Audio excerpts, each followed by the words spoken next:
Tô tão cansada. Não devia ter esperado a festa acabar às 4 da manhã e provavelmente é uma péssima ideia andar sozinha a essa hora na rua. Nem devia andar tão perto da borda desse penhasco. Bom, hora de ir pra casa. Aê, paradinha! Eita porra! Merda, nem deu pra pegar nada. Eu queria começar o vídeo pedindo desculpa por duas coisas. A primeira é que esse vídeo demorou mais do que eu esperava pra sair, porque eu acabei o roteiro dele, eu gravei o áudio, editei ele e no fim não ficou de uma forma que me agradou, porque eu achei que o roteiro dele ficou muito pobre. E a segunda coisa que eu queria pedir desculpa é relacionada a isso, porque eu tô gravando isso daqui em 2 dias diferentes, porque eu gravei o áudio pela primeira vez com o roteiro antigo, que as partes que ficaram boas eu reaproveitei, deixei o áudio antigo mesmo, e que eu deixei no roteiro atualizado, e as partes que estão no áudio do jeito que eu tô gravando agora. É só isso e obrigado, fiquem com o vídeo. Se em outro vídeo eu falei que Ben 10 é meu segundo desenho favorito, hoje eu vim falar sobre o primeiro. O Segredo Além do Jardim, ou Over the Garden Wall, é uma minissérie animada produzida e lançada pela Cartoon Network em 2014. A história é sobre 2 irmãos, Wirt e Greg. Eles se perderam no caminho para casa e foram parar em um lugar chamado The Unknown, ou O Desconhecido, muito inspirado em contos como Alice no País das Maravilhas. Tendo em mente que são 2 crianças de 5 e 15 anos, eles só querem mais do que tudo sair dali e voltar para casa, e é a partir daí que a história começa. Eu não vou dar muitos spoilers aqui, mas logo no primeiro episódio eles são alertados sobre a Fera, uma criatura sombria que vaga pela mata procurando crianças perdidas e que se alimenta do medo e desespero. E esse é o vilão principal da série. Tentando não entrar em muitos detalhes para evitar dar spoiler, a Fera nem de longe chega a ser muito poderosa se comparar com outros vilões, não só de mídias em geral, mas de desenhos da própria Cartoon. Ela não chega aos pés de personagens como Lich de Hora de Aventura ou o Ele das Meninas Superpoderosas, mas o que torna a Fera tão assustadora é o jogo psicológico. Ela consegue manipular suas vítimas, é justamente por isso que ela costuma pegar pessoas sem esperança. Essas são as mais fáceis de manipular. Ela tem sim alguns outros poderes, mas eles fazem parte do plot, então falar sobre eles aqui meio que vai estragar a surpresa. É incrível ver como mesmo com tão pouco tempo de tela e não sendo tão poderosa, conseguiu se tornar um vilão tão icônico das animações. Uma das coisas mais icônicas sobre ela, além do design simples, mas macabro, que esconde quase toda a aparência dela por uma silhueta preta com olhos brilhantes, é a melodia que ela canta por onde anda, que inclusive pode ser escutada de fundo várias vezes durante a animação. Curva! Sabe o assobio do lobo do Gato de Botas 2? É mais ou menos nesse nível. Mas essa não é a única música marcante do Segredo Além do Jardim. Na verdade, deve ser uma das mais esquecidas. Os personagens, sejam principais ou figurantes, quase sempre começam a cantar para explicar algo, assim como em um desenho da Disney, e são canções lindas. As músicas falam sobre muitas coisas, desde rotinas, como a música da assaltante, acontecimentos que marcaram eles, como o lamento da professora. Inclusive, eu acho engraçado que mesmo com tudo isso que acontece, a desenho ainda conseguiu arrumar um espaço para uma música que fala sobre sofrer por ex. Ou simplesmente algo que tá acontecendo com batatas e melado. Batatas e melado. Ponha óculos se não tiver enxergado. Sempre que uma música começa a tocar, me dá vontade de simplesmente parar tudo que eu tô fazendo, fechar os olhos e apreciar a obra de arte que é a composição de cada uma. Entre os campos de palha, trabalha o dia todo.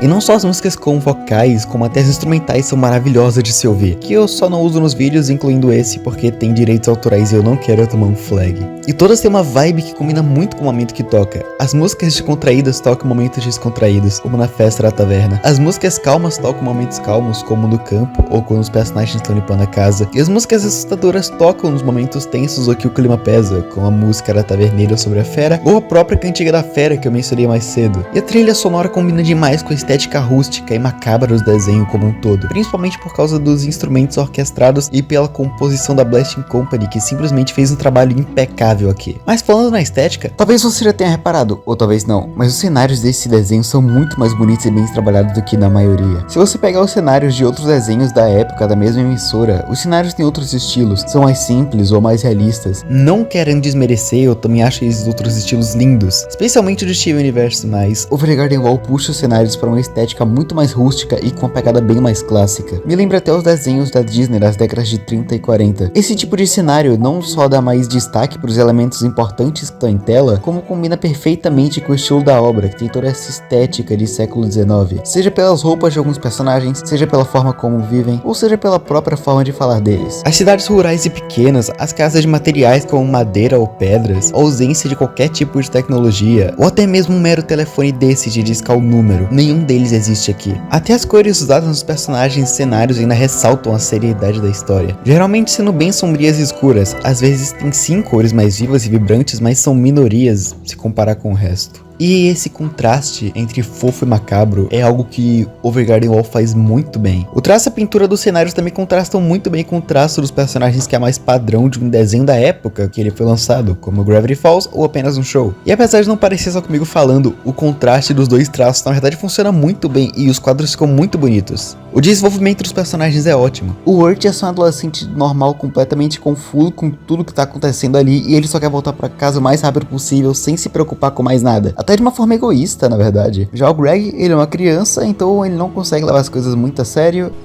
Eu caí na minha própria trilha de balas. Ou o que eu diria, já que o desenho só tem 10 episódios, mas ele usa esse tempo da melhor forma possível. E essa é a definição dos personagens no início da história, porque no final eles são pessoas totalmente diferentes. O Wirt vai de um covarde egoísta, mas não a ponto de ser odiável, outro ponto que o desenho ganha, pra alguém que tá disposto a ajudar os outros além do seu próprio objetivo, e até arrisca a própria vida algumas vezes tentando salvar outros personagens, algo que ele não faria no início da história. Ou o Greg, que ele simplesmente amadurece muito e percebe que a vida não é só uma brincadeira, ele tá correndo perigo real ali, e ele precisa dar um jeito de se salvar e salvar o Wirt. E a história vai progredindo de uma forma tão natural que você nem percebe a evolução dos personagens. Eu pelo menos não percebi. Ela simplesmente acontece. Além disso, ela é cheia de mistérios, tipo, por que só os personagens principais usam essas roupas esquisitas e tão específicas e diferentes do resto? O que é a fera e por que todos têm tanto medo dela? Qual é o nome desse sapo? Por que o Greg tem um bully na cabeça? Por que um desenho tão profundo e lindo se passa no mesmo universo que Clarencio? Qual a maior pergunta de todas, que é um spoiler do final? Se você ainda não assistiu, pula pro tempo que tá aparecendo na tela. O que realmente é o desconhecido? Ele é o céu, o inferno, uma sala de espera, um purgatório entre vida e a morte? Eu vou falar um pouco sobre uma teoria que eu li um tempinho atrás. Eles morreram durante os eventos do episódio 9, e o desconhecido é realmente o purgatório, onde eles estão por causa de pecados que cometeram e que se culpam. O Greg por roubar uma pedra, eu sei que parece uma piada, mas tô falando sério. E o Wirt por deixar o Greg se afogar no lago e por não ter conseguido fazer algo simples como se declarar pra garota que ele gosta. Ele se culpa por tudo isso. E essa culpa faz eles esperarem no purgatório, além do próprio nome do desenho, que é O Segredo Além do Jardim. Não é no jardim, é além. E um cemitério também é chamado de Jardim Eterno. Então o nome poderia ser uma analogia ao Segredo Além do Jardim Eterno, além da morte. Mas eu não vou aprofundar nessa teoria porque nem foi eu que fiz e eu só misturei porque realmente acho que vale a pena, considerando que é uma das muitas perguntas sem resposta no desenho. E é isso. Oi de novo pra você que pulou que eu acabei de falar.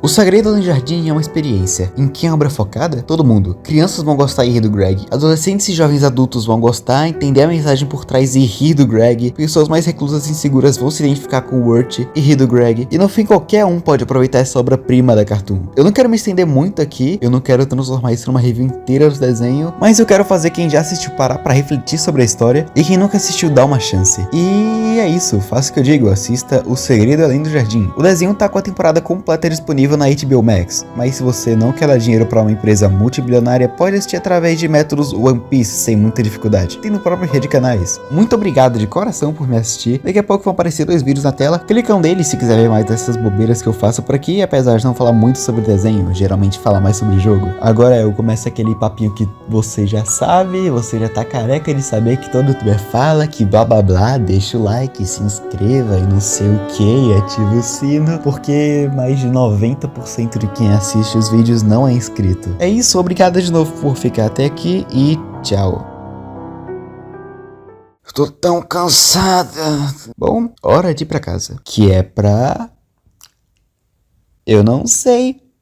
Entre os campos de palha, trabalha o dia todo, trabalha. O tempo é uma corrente mais longa do que sente, paciente é a noite. Eu queria